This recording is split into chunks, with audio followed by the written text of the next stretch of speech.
When a person is developmentally disabled, they lose most of their humanity. They often do not have the ability to speak, to work, and to participate actively in the larger community. They communicate through their eyes, their gestures, their actions, yet most of their thoughts are unknown.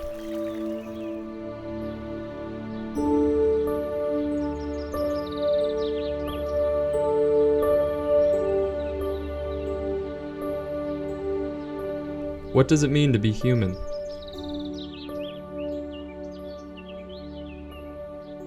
What does it mean to be human?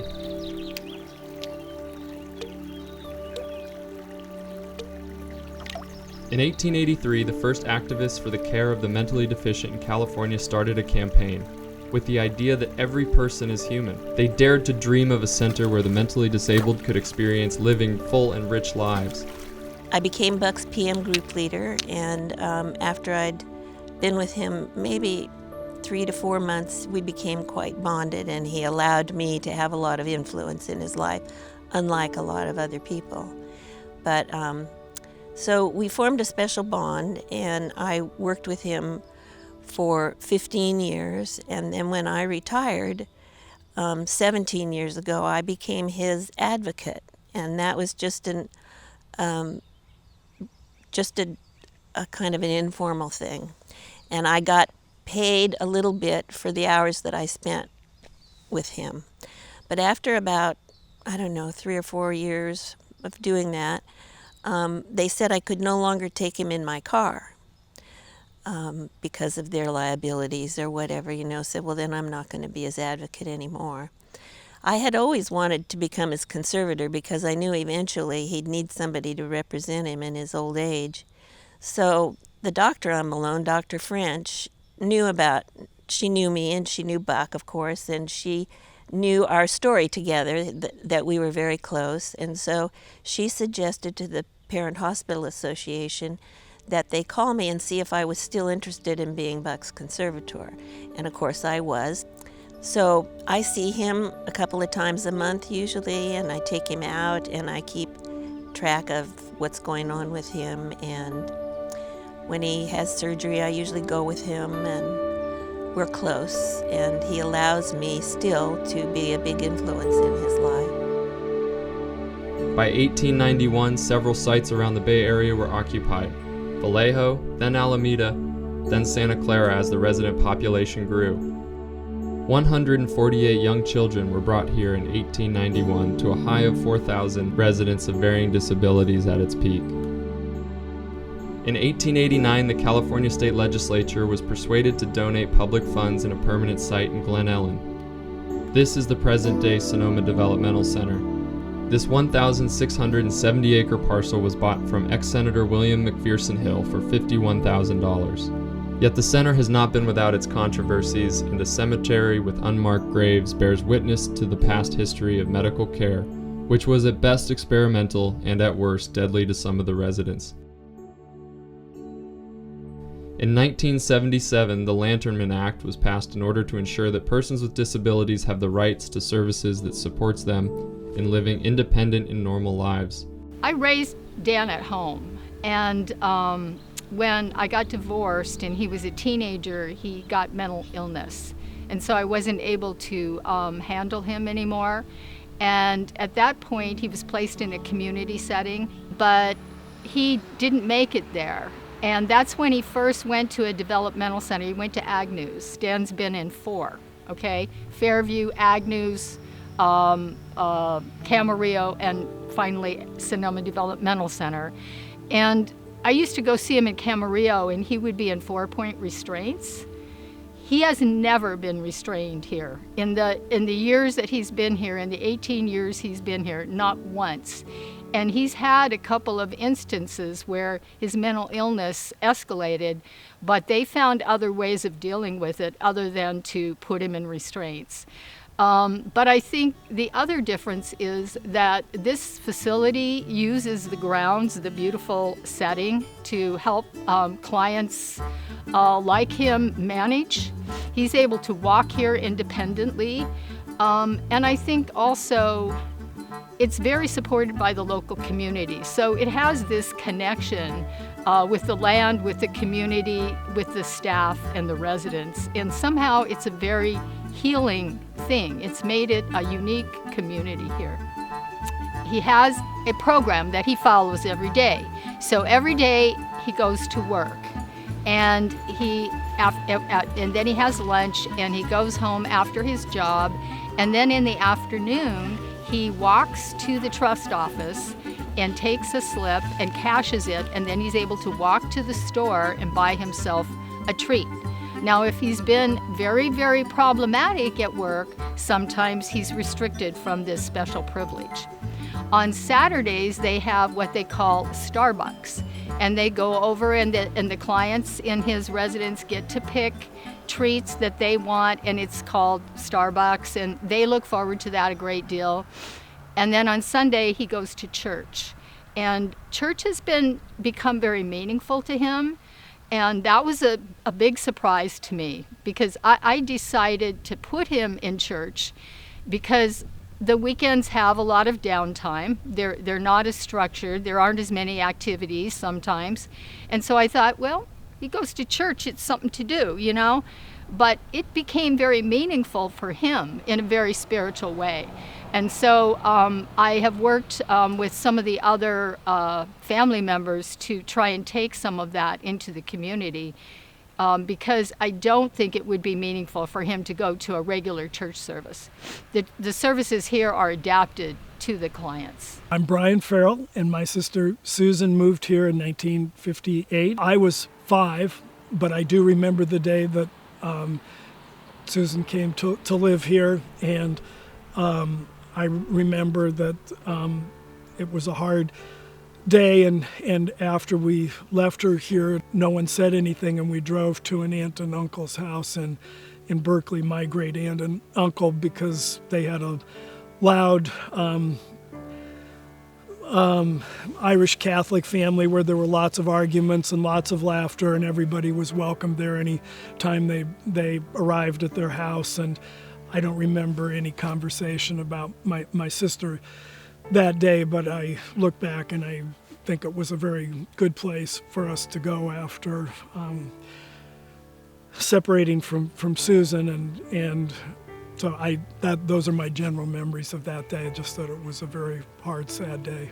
My parents recognized when she was a toddler that there were delays in walking, and she didn't learn how to talk at all, and her moods would shift suddenly from one extreme to another, and so they worked with their pediatrician to try to assess what was happening, and they were referred to UCSF to study her epilepsy and her development, and then eventually their pediatrician recommended that she be assessed here, and she was considered to be this was considered to be an appropriate place for her to live, and so she moved here in September of 1958. There were beds here that she could move to, and she was reassessed, and there was a determination that she would be placed on the imperative list, and I assume that meant that she was a priority placement.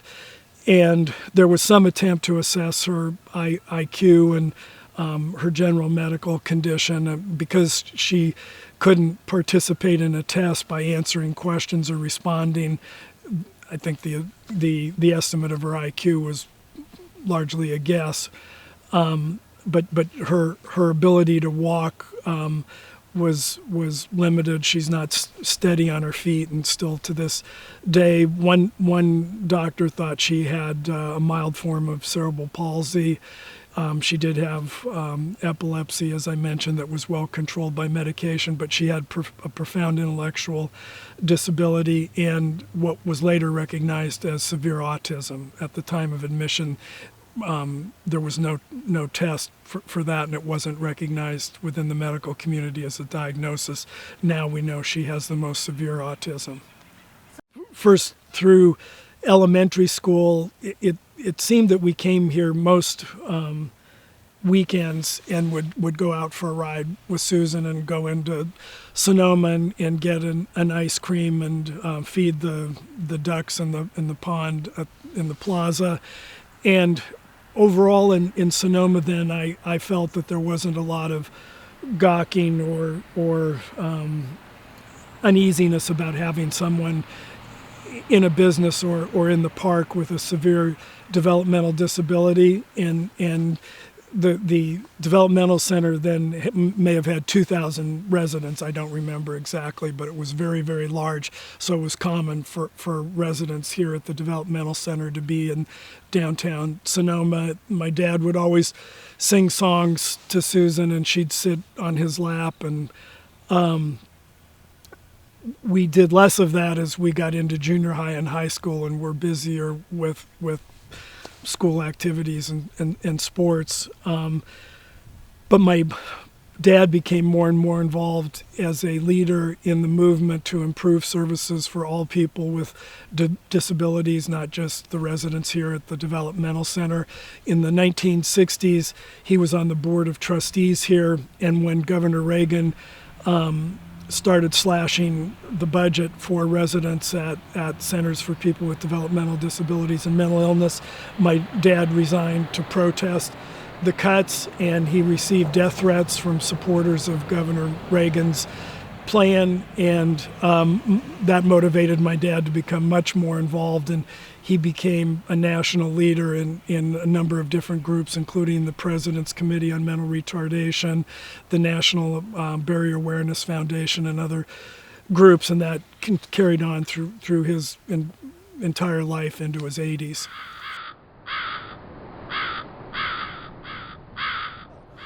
We are here tonight first to get an update on the residents of SDC. Kathleen Miller and the PHA have been there for decades, making sure we never ignore the needs of our loved ones. That will remain our primary focus until the very last person leaves that facility. We are working with DDS to ensure a robust continuum of care for everyone served by regional centers. We must make sure that there is rigorous oversight of these community placements. We also have been given assurances that a crisis center will stay in the area. It really doesn't serve anybody, especially the developmentally disabled, to be locked in a county jail or be out on the streets. This is not why we're doing this. We're moving ahead, but we're making sure that those type of things don't become the norm. We are also here tonight to talk about the future of this incredibly special place. And I certainly know how important and how much this land means to the local community, and that's why it will be up to this community to really determine what happens here. No final decisions have been made regarding the land. The state is not interested in planning future uses at this site. This will be a locally driven process. This process will be transparent and involve the whole community. The site assessment report is being made by DGS is informational, but is not a formal suggestion for future uses. This report will answer many questions about the buildings, infrastructure, and open spaces at SDC. And we will have future public meetings once it's released to hear the public's comments, see what you think about the report. I look forward to what the community comes up with. We have no shortage of creative, caring people in the Sonoma Valley. I know that together we can all create a fitting use for this very, very special place.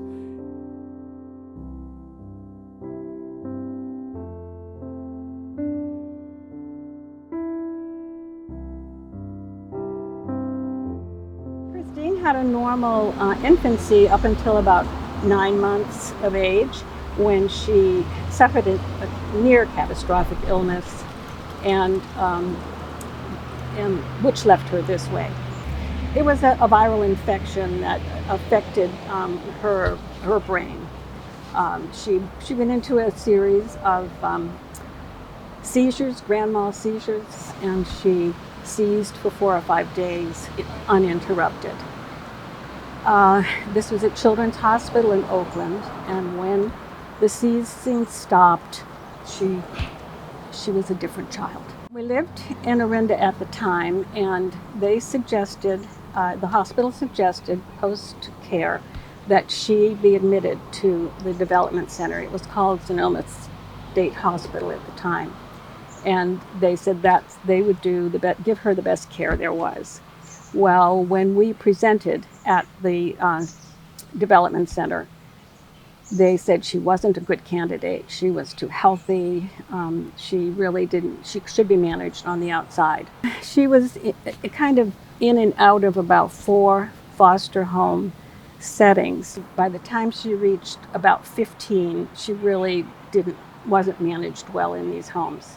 Medication is an issue, the seizures are an issue, pneumonia is a big issue. Going into the community rather than being in this medical setting was really frightening, because the staffing in the community in the earlier days, in the 60s and 70s, were not licensed. They were trained on the job, and it was a little scary.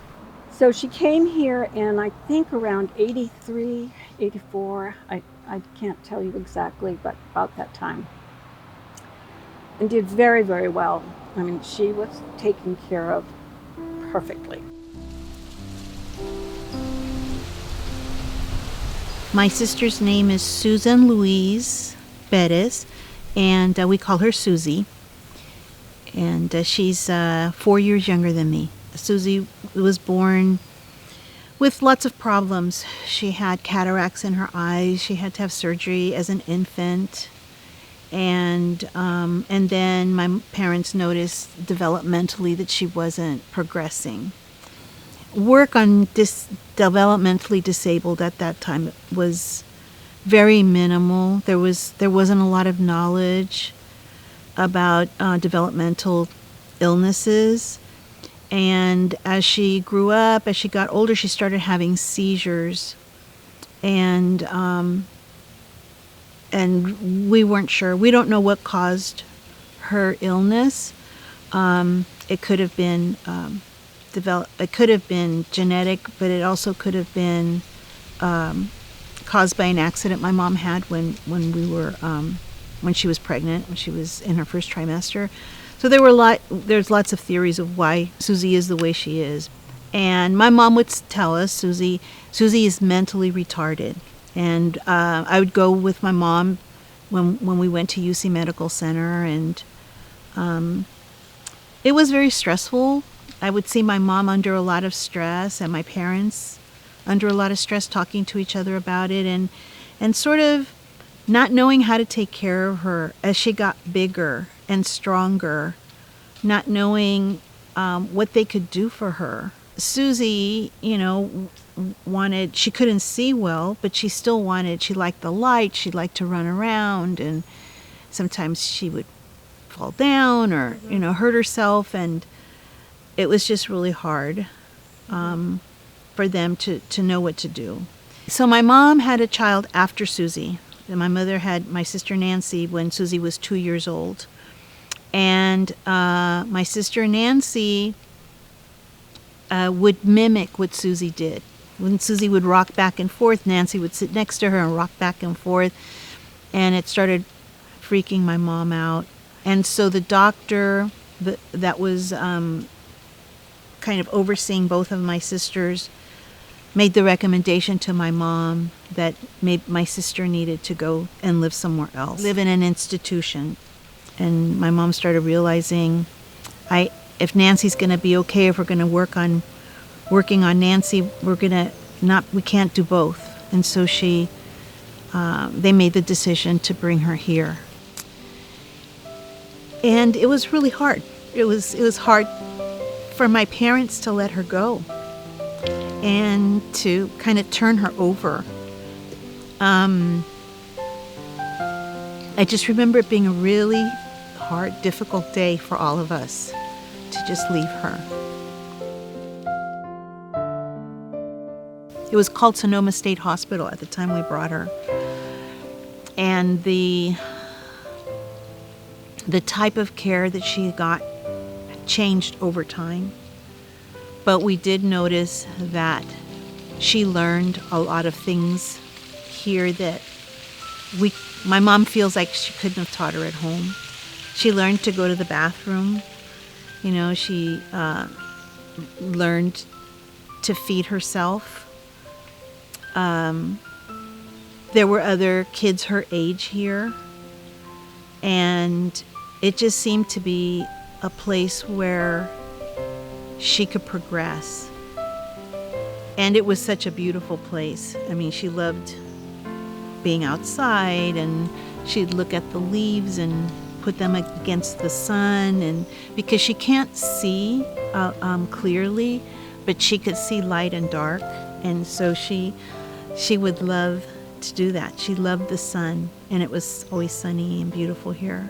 I think that that she flourished because of all the different opportunities for activities that she had here. She got to go camping. She got to go. She would take trips into town and go to the fair. She got to experience lots of things that our family was really afraid to take her to when she was little.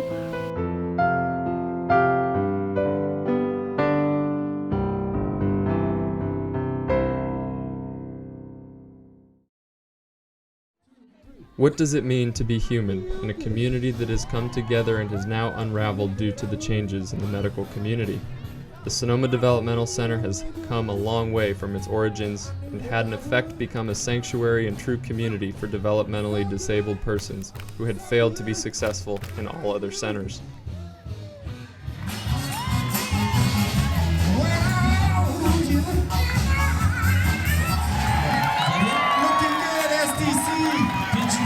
Side, my bad.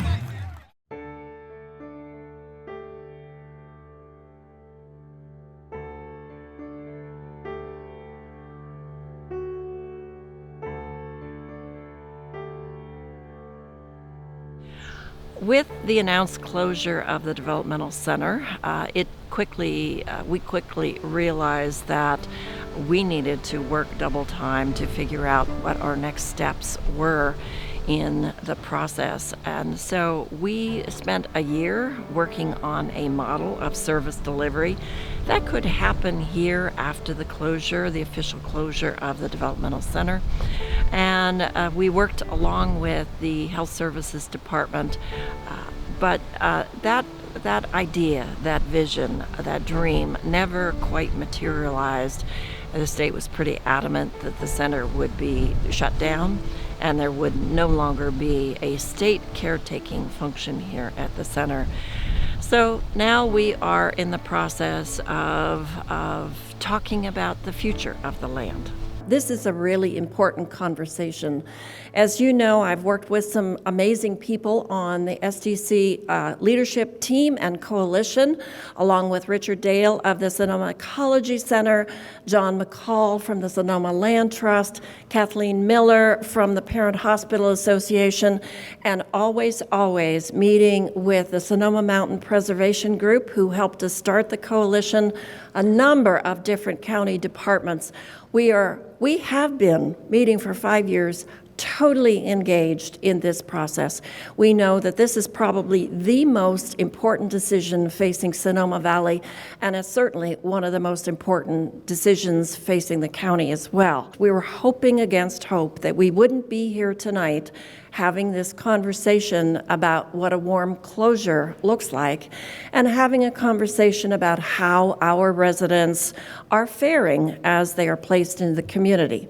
But yet here we are, and we're going to accept this and embrace this and move beyond and trying to envision a future, all the while acknowledging how important the Sonoma Developmental Center has been to our valley and the incredibly beautiful village of Glen Ellen. I was hired to work with Parent Hospital Association and all the other community groups to figure out how we're going to protect all this open space and land when SDC closes.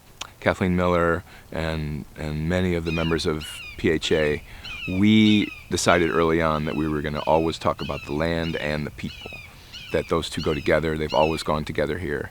And when Kathleen and PHA would talk about making sure that the residents and clients were well taken care of, they'd also say, and we need to protect the land. And myself and Sonoma Land Trust would always talk about the land and say, and we have to make sure that the people are taken care of here. So that was a partnership that we had, because everyone in PHA recognized that that their family members, their loved ones, got really good medical care here.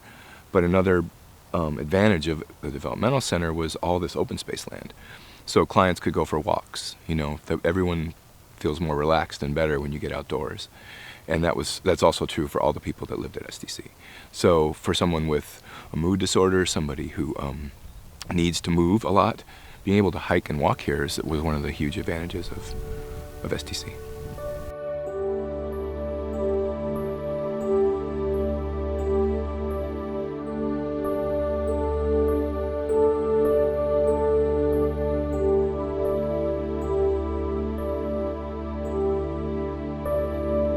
This will be a transparent, community-driven process. Hopefully, as we move forward, we can address your concerns to ensure that your voices will be heard, your future will be part of the discussions, and for all of us working together to develop a new transition and a transformation of the Sonoma Developmental Center. So the announcement of the Developmental Center closing was in May of 2015. At that time, we had 405 individuals that were residing at Sonoma. Many individuals had lived there for many, many years. We have several individuals that have been calling Sonoma Developmental Center home for up to 70 years.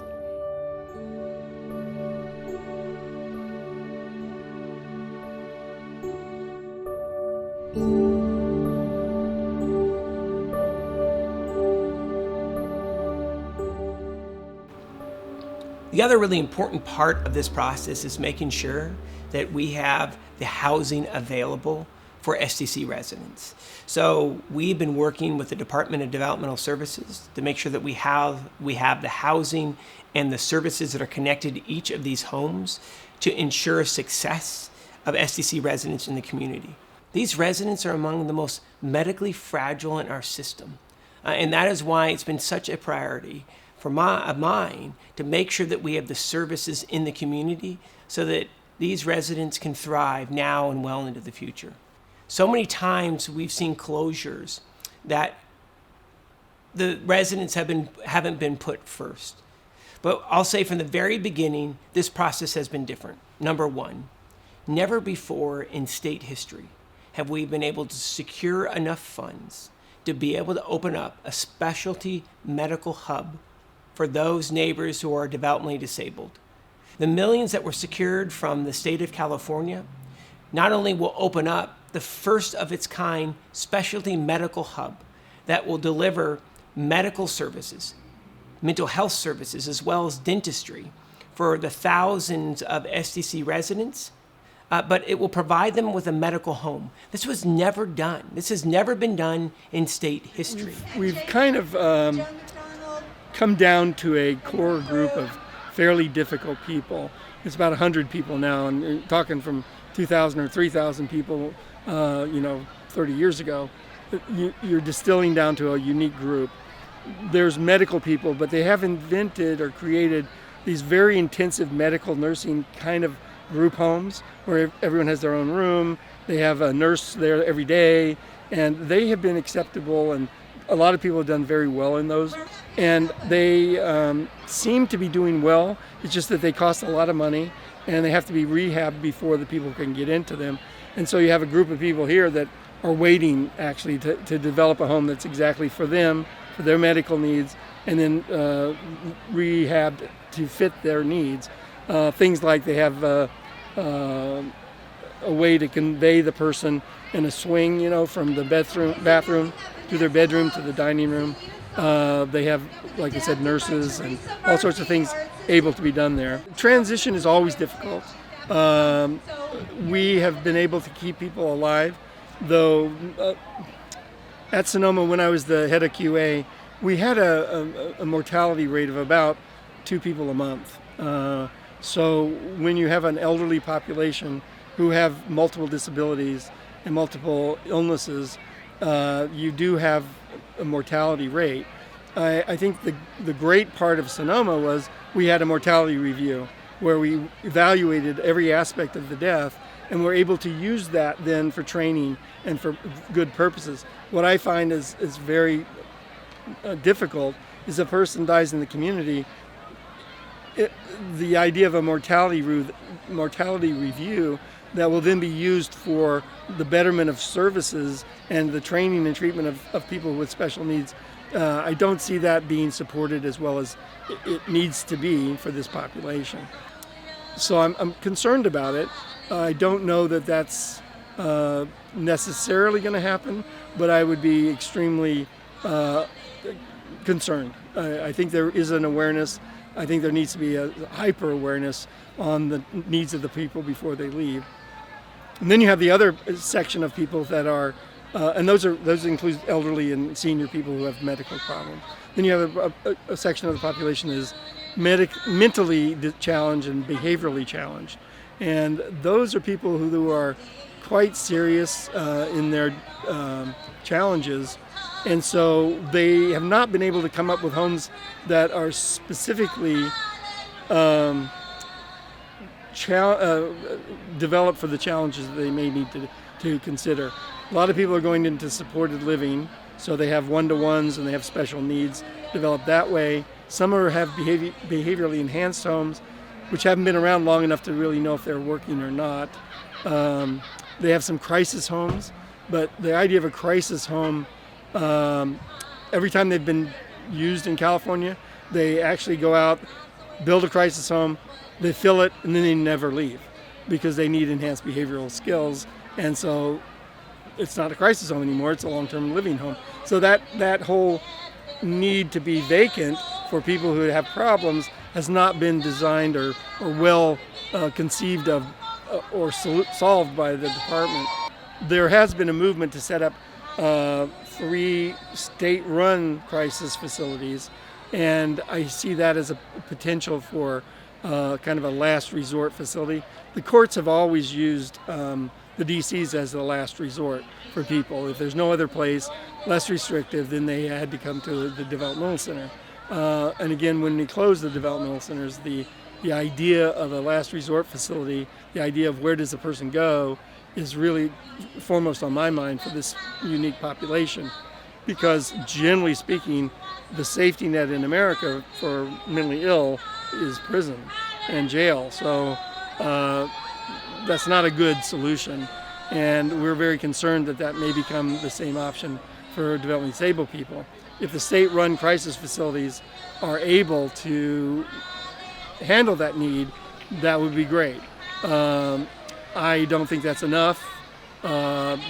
Usually we had about 100 people in the system of the developmental centers that I knew of that were going to have a crisis intermittently within, every 3 months or something like that. So you have to have a capacity of I always say the 1% of the 1%.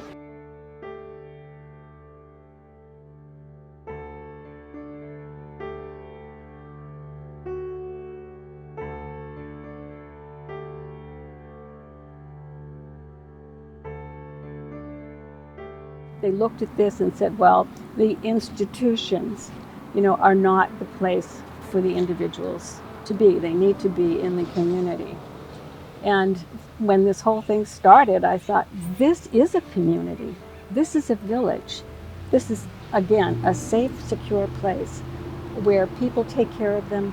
Even the town of Sonoma, they have tremendous understanding for the individuals here. These homes are managed by registered nurses and supervisors, and there is a sort of a chain of command that will keep these homes in line rather than just kind of nursing care. So that's the big issue with her. She is very social, and she's always had roommates. For 30 years she's had roommates, and now she'll be in a room by herself. There are some exciting things happening. Small for my sister turns out to be very good. She moved 2 months ago and lives with 3 women she has lived with here for many decades. One woman actually moved here the same day in 1958 as she did, so they've known each other over 60 years now. And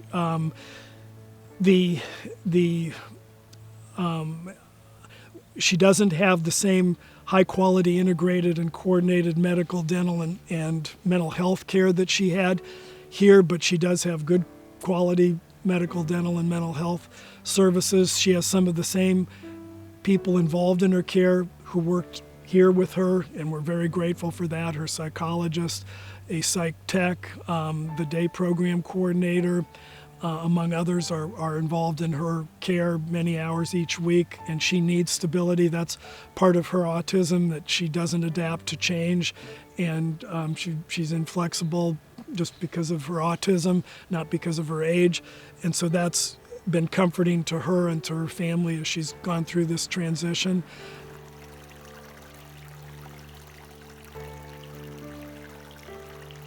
So my dad gave lots and lots of speeches during his lifetime to advocate for better services for people with disabilities. And a couple of phrases that he used as themes were the commonality of the human experience and the lottery of life.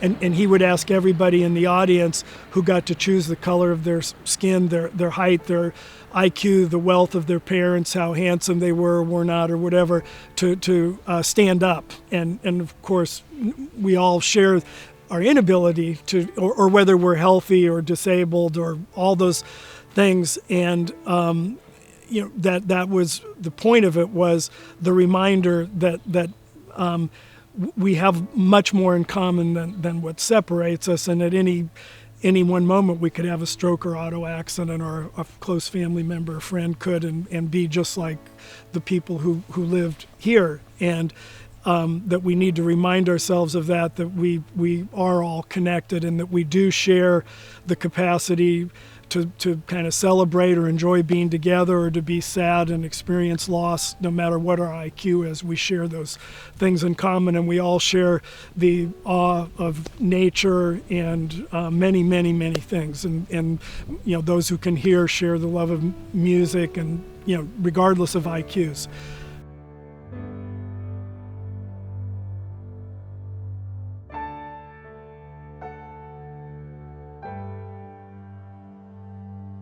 I want to thank you for giving me the opportunity to speak today on behalf of PHA and the families. I need to begin by once again expressing my gratitude to those sitting here today for supporting each individual as they leave Sonoma Developmental Center. And everybody leaving the center has a place to go. No one is leaving without a designated site. And staff who are going to try and learn about them and prior to working with them and when they enter their new location. That's the good news.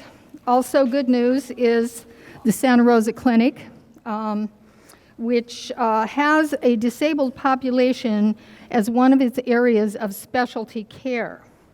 And it has recently opened. And those individuals lucky enough to be going to places in Sonoma County will be able to get their medical, dental, and psychiatric care at this clinic. Those individuals not living in the county aren't so lucky, so we need to be thinking a little bit more about them. This is no accident, but it is the result of hard work and intense advocacy from the county and from our legislators here. So I'm very grateful to you all. Despite this, I am left with a profound sense of loss at the closure. Most of you here tonight know I have a son, and he lives at SDC. He's still there. He's probably going to be one of the last to leave. What you probably don't know is that he's lived at 4 different California developmental centers. He's lived at Agnews, Camarillo, Fairview, before coming to Sonoma Developmental Center. And some of these moves were because we wanted him close to us, because he's part of our lives. That's why I can say, I feel qualified to say without hesitation that Sonoma Developmental Center is unique among the California developmental centers. There is a connection between the surrounding community, that's all of you and others not here tonight, the land where the center is located, and the residents. The community not only accepted the SDC residents, but often, in most cases, made them feel welcome. Those of us at PHA have wanted to document the legacy of this connection and to try and capture what it means to shatter it and to close a community that has been home for many of the residents for their entire lives. We will ask the question of what the SDC closure might mean for the residents who are leaving, the surrounding community, and of course for the land itself, the beautiful site nestled between two mountain ranges with a river that runs through it.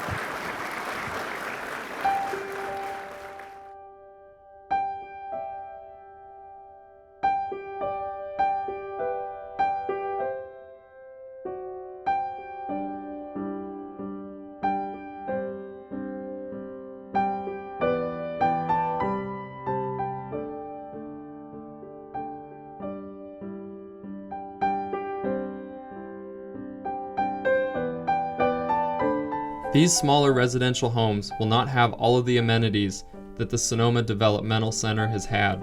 Yet families remain hopeful that with consistent advocacy work and an eye on their health, that residents will survive this incredible transition from the place they have called home for most of their lives.